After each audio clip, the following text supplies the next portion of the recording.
దేవునికి స్తోత్రం. ప్రియబిడ్డలారా, మన దైనందిన జీవితంలో ప్రతి ఒక్కరికి ఏవేవో ఆశలు, కోరికలను కలిగి ఉంటాము. అందులో ముఖ్యంగా మన భవిష్యత్తును గూర్చి ఎన్నో ఆలోచనలు కలిగి ఉండి వాటిని పొందుకోవాలని, అనుభవించాలని ఆశిస్తూ ఉంటాము. అయితే ప్రియులారా, అన్నిటినీ అందరము పొందుకోలేము. అయినప్పటికీ వాటిని వదిలివేసుకొని ఉందాము అని అనుకోము. దానికై, వాటిని పొందుటకై మళ్ళీ మళ్ళీ ప్రయత్నిస్తూనే ఉంటాము. అది ఎంతవరకు సాధ్యమో మనం ఎరగము. అయినను ఎలాంటి ప్రయత్నము మనము చేయకుండా ఉండము. అయితే ప్రియులారా, ఎలాంటి ప్రయత్నాలు మనము చేస్తున్నాము, ఎవరి సహాయ సహకారంతో ముందుకు వెళ్తున్నాము, అది మంచివారి స్నేహమా లేదా అని చూసుకొని ముందుకు వెళ్ళాలి. బైబిల్లో యోహాను సువార్తలో 4వ అధ్యాయంలో ఒక స్త్రీని మనము గమనిస్తాము. ఆమె సమరయ స్త్రీ. ఆమె ఖాళీగానున్న ఒక ఘటము, అంటే ఖాళీగానున్న కుండ వంటిది అని అర్థము. ఎన్నిటినో పొందుకోవాలన్న ఆశ కలిగి దేనిని పొందుకోలేక నిరాశ, నిస్పృహ, అసంతృప్తి, ఒంటరితనము, కురుంగుదనము, ఆదరణ లేక ప్రేమను పొందలేక ఉన్నది. ఆమె ప్రేమను పొందుతానన్న భ్రమలో మళ్ళీ మళ్ళీ వివాహము చేసుకున్నను పొందకపోవటకు ఆమె చుట్టూ ఉన్న పరిస్థితులే కారణము. అంటే ఆమె చుట్టూ ఉన్న పరిస్థితులే లోతైన బావిని సూచిస్తున్నాయి. ఇంకా ఇహలోకపు ప్రేమకు బావిలోని జలములే సాదృశ్యముగా ఉన్నాయి. కాబట్టి ఆమె మళ్ళీ మళ్ళీ బావి నుండి జలములను పొందుకొన్నను తృప్తి లేని జీవితమును కలిగి ఉన్నది.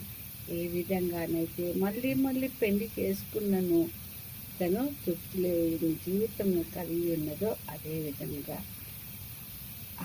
అదే సమయంలో ఆమెపై జాలి, కనికరమును కలిగి ప్రభువే ఆమె యొద్దకు వచ్చినాడు.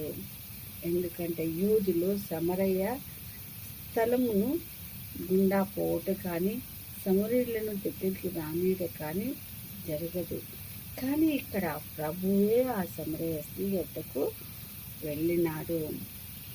అయితే ఆమె దగ్గరకు వెళ్ళి ఆమెను ఆదరించుటకై దేవుడు ఆమె వద్దకు వెళ్ళినాడు.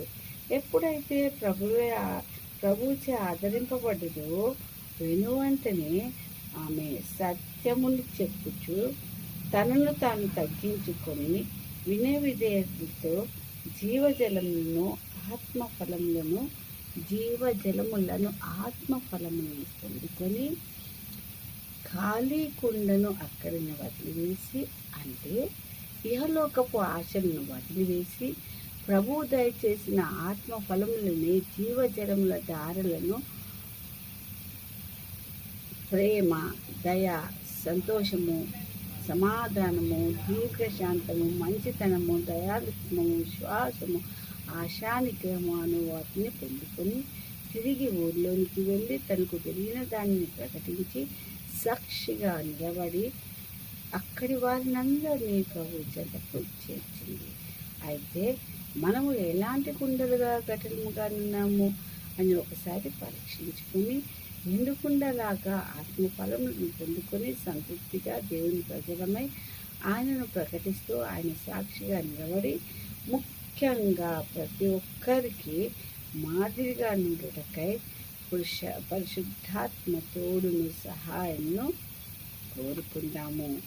ఆయన నడిపింపును కోరుకుందాము. ఈ కొద్ది వాక్యమును దేవుడు దీవించును గాక. ఆమేన్, ఆమేన్, ఆమేన్.